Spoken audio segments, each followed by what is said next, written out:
പ്രിയപ്പെട്ടവരെ, തിരുവോണം ബമ്പർ നറുക്കെടുപ്പ് ഇന്നാണ്. ഭാഗ്യശാലി ആരെന്നാണ് ആകാംക്ഷ. ഒന്നാം സമ്മാനം 25 കോടി രൂപയാണ്. 75 ലക്ഷം പേരാണ് ലോട്ടറി എടുത്ത് ഭാഗ്യത്തിനായി കാത്തിരിക്കുന്നത്. പാലക്കാട് ഏറ്റവും കൂടുതൽ പേർ ടിക്കറ്റ് എടുത്ത ജില്ലയാണ്. സാന്ത്വന സാജു ഉണ്ട് കൂടുതൽ വിവരങ്ങളുമായി. സാന്ത്വന സാജു, വെരി ഗുഡ് മോർണിംഗ്. ഇന്നാണ് ആർക്കാണ് ഈ ഒറ്റ ചോദ്യമാണ് ബാക്കിയുള്ളത്. 75 ലക്ഷം മനുഷ്യർ വലിയ പ്രാർത്ഥനയോടുകൂടി ഇരിക്കുന്ന ദിവസമാണ് ഇന്നങ്ങനെ. എപ്പോഴാണ് നറുക്കെടുപ്പ് നടക്കുക? എപ്പോഴാണ് ഫലപ്രഖ്യാപനം ഉണ്ടാകുന്നത്? പല മനുഷ്യരും ഒന്നിലധികം ടിക്കറ്റുകൾ എടുത്തിട്ടുണ്ട്. പാലക്കാടാണ് ഏറ്റവും കൂടുതൽ ടിക്കറ്റ് വീണുപോയത്. ഇത്തവണ ഭാഗ്യദേവത ആരെ കടാക്ഷിക്കും? ഏത് ജില്ലയെ കടാക്ഷിക്കും? സാന്ത്വന Saju, good morning. Good morning doctor Arun. ഞാൻ നേരത്തെ നമ്മുടെ ആര്യോടും കീർത്തനയോടും പറയുകയായിരുന്നു, ഈ 25 കോടി, ഒന്നാം സമ്മാനം 25 കോടിയാണല്ലോ. അപ്പോൾ 25 കോടി കാത്തിരിക്കുന്ന ഒരു 10-25 പേര് നമ്മുടെ ഓഫീസിൽ തന്നെയുണ്ട്. എന്തായാലും എനിക്കായിരിക്കും അടിക്കുക എന്ന് ഉറപ്പിച്ചിരിക്കുന്ന കുറേ ആളുകളുണ്ട്. അപ്പോൾ എല്ലാ മനുഷ്യരുടെയും, നേരത്തെ അരുൺ പറഞ്ഞതുപോലെ തന്നെ 75 ലക്ഷത്തിലധികം ആളുകളാണ് ലോട്ടറി എടുത്തിരിക്കുന്നത്. അപ്പോൾ അവരെല്ലാം പ്രതീക്ഷിക്കുന്നത് എനിക്ക് തന്നെ ആയിരിക്കും ഈ ലോട്ടറി അടിക്കുക എന്നുള്ളതാണ്. അപ്പം സ്വാഭാവികമായിട്ടും നമ്മുടെ ഒരു പ്രതീക്ഷയാണല്ലോ അത്. അപ്പോൾ എല്ലാവരും ആ ഒരു പ്രതീക്ഷയിൽ തന്നെയാണുള്ളത്. നമുക്ക് ഇപ്പോൾ ഈ ലോട്ടറി കടയിലേക്കൊക്കെ നോക്കുകയാണെങ്കിൽ കാണാം. ഈ ചേട്ടനോട് ഞാൻ വന്നപ്പോൾ സംസാരിക്കാറ്. അപ്പോൾ ചേട്ടൻ പറയുമായിരുന്നു, ഇവിടുത്തെ ഓണം ബമ്പറൊക്കെ കഴിഞ്ഞ ദിവസം തന്നെ വിറ്റ് പോയിട്ടുണ്ട്. ഇന്നിപ്പോൾ ഓണം ബമ്പർ ഒന്നും ഇല്ല. ഓണം ബമ്പർ എല്ലാം തീർന്നു. കച്ചവടം ഉണ്ടായിരുന്നു.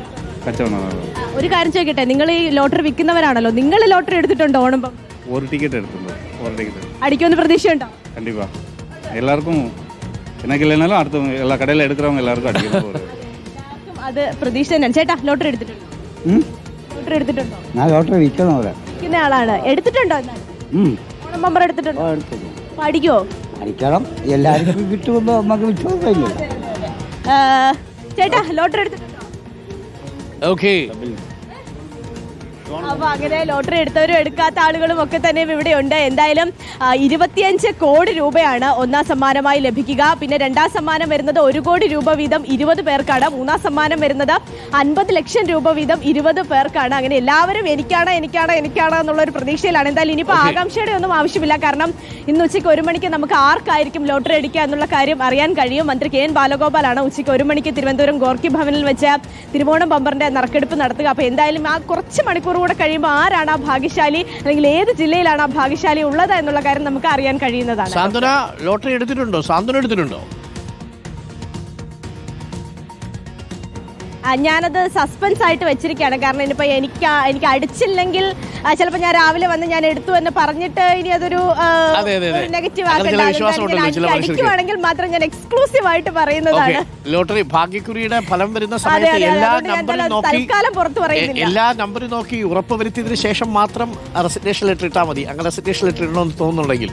കാരണം അല്ലെങ്കിൽ നമ്മൾ കിലിക്കത്തിലെ ഇന്നസെന്റിന്റെ അവസ്ഥയായി പോകും.